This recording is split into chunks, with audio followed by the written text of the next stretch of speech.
bahay namin ngayon. I-house tour ko kayo. Ito po yung bahay na nabili ng asawa ko for 775,000 pesos. So, let's go take a look. Ang kulay niya ngayon is white and blue outside. Blue color roof.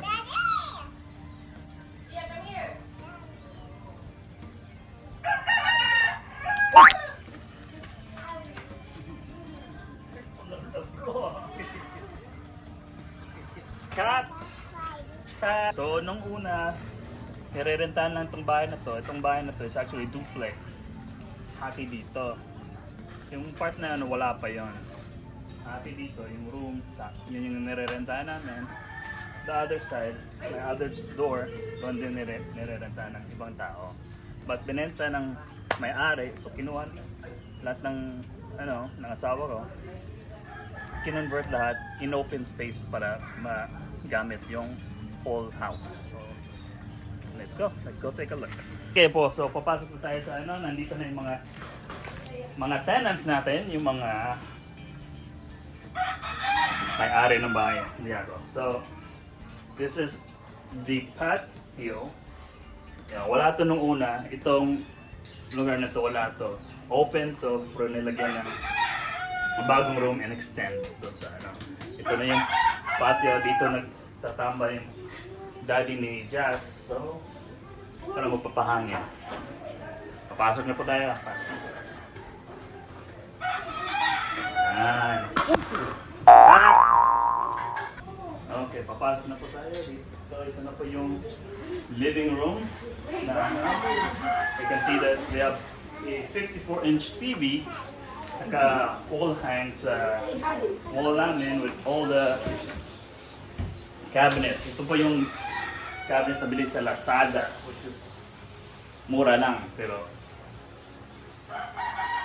hindi ko masasabi yung quality. So, it's this. So, ito yung, we have our dining table, magandang ano, gawa with fold-on chairs. I think 10,000 yata yung bili nito. 27,000.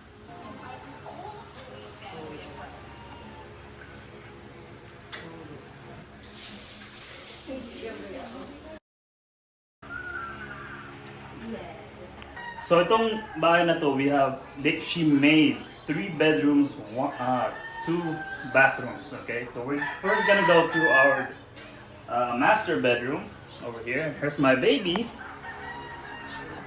Say hi. Yun ang dadapa. Hi, baby. So we're gonna go to the master room. Master bedroom. There we go. And this is our master bedroom. Maliit lang siya. I think it's about 10 by 10. Or 10 by 8. 10 by 8 siya. Ito po yung bed namin.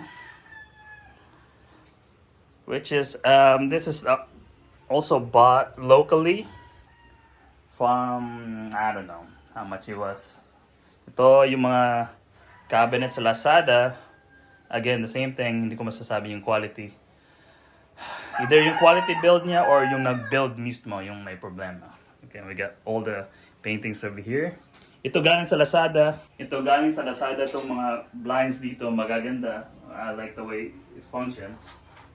There you go. So, we got AC on.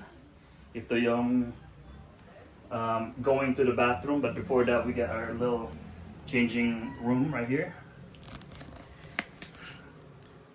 Ito yung custom-made cabinet. Hindi masyadong na go all the way, but it's okay. Medyo luma-luma na.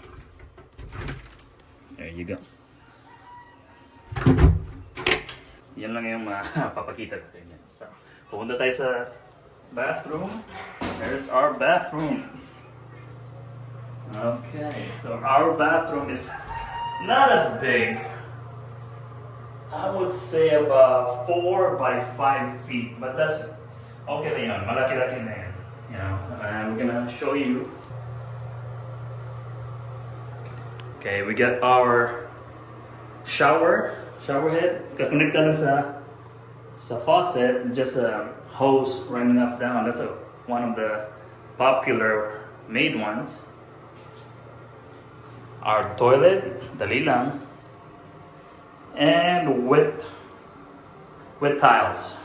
You know. So ganito talaga yung yung toilet ng Pilipinas. The toilet is in the wet zone because most of the Filipino use water and bidet to clean themselves. Unlike in the US, the toilet is separated from the shower. Okay po, so yun na po yung master bedroom. We're gonna go to the kitchen now. We're gonna go to the kitchen now. Kitchen's over here. Pasensya na po dito kasi may problema. Inaayos ko pa yung switch dito. So here's our kitchen.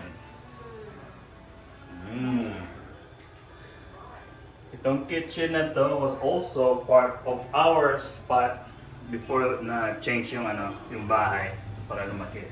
So I'm gonna show you. Custom made yung mga cabinets dito. This one was never here before. This was custom made. Hindi ko alam yung gumawa, but it's all looking good. And we have our washing machine over here. So ayaw nila ilabas yung washing machine baka manakaw or basa sa ulan. Which is weird kasi it's a washing machine. But anyway, from our kitchen where I going to this door, lalabas sa likod. Maraming yan sa likod namin. Palayan na po yung nasa likod. And we have maraming talong, sile, calamansi, and all that. And we got also food just roaming around and dami-dami. Okay, let's go back. Yan palayan, kasi makita. So mahangin dito most of the time. Ito kasi may palayan, open field, the air just flows right through. But if you're in the city, hindi masyadong mahangin kasi maraming building na tatakpan yung hangin from flowing all over the place. That's the main reason na mainit sa city. So let's go. Ito po yung stove namin, kakabili lang from J&F. Mura lang, I think it's like 3,000 pesos na bili namin. And maganda kasi glass yung niya. Madali lang yung linisan. If you make a lot of mess cooking. Our inverter refrigerator. Filipino, puro ice.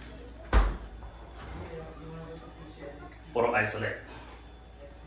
Kunti lang yung kasi Filipino, when we make food, we buy the ingredients fresh and barely put anything in the refrigerator unless it's necessary. Okay, so dito sa kitchen, going in, we have another door. Ito yung secondary bathroom. Patay.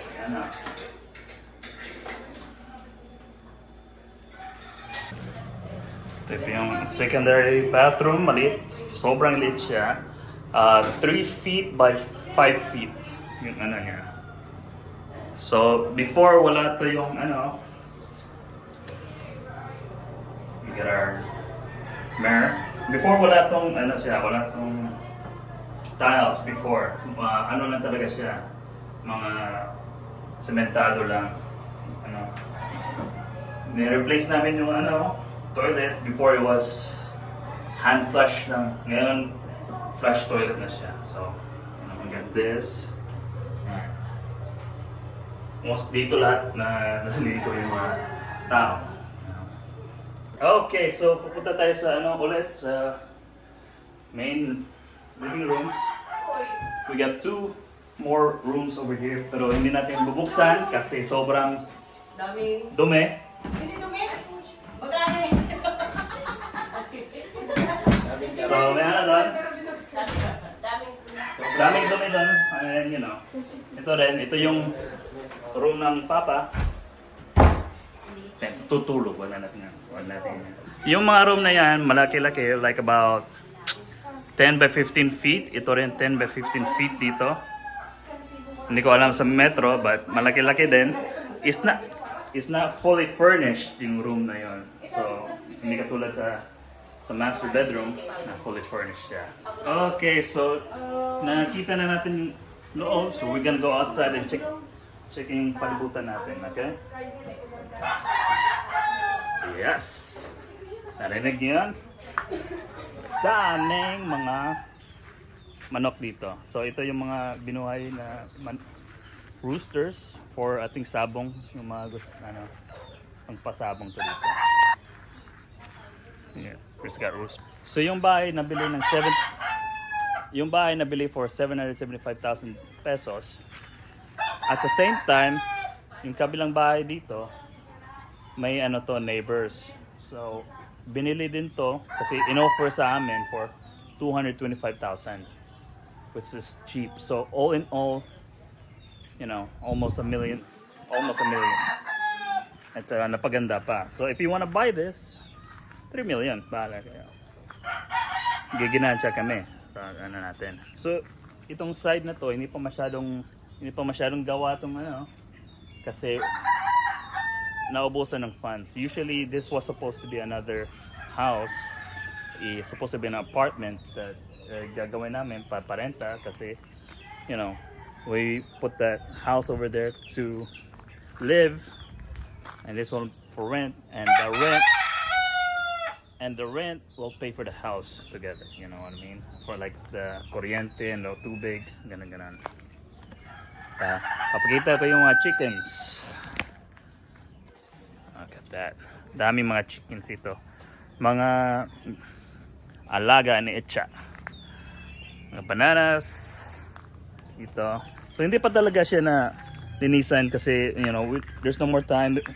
If may plano pang gagawin to, then it will change for more living spaces. Ito yung mga chicken. Gaganda yung mga manok dito. Pupunta na tayo. Babalik na tayo dito. Sa dito na tayo sa main house sa likod.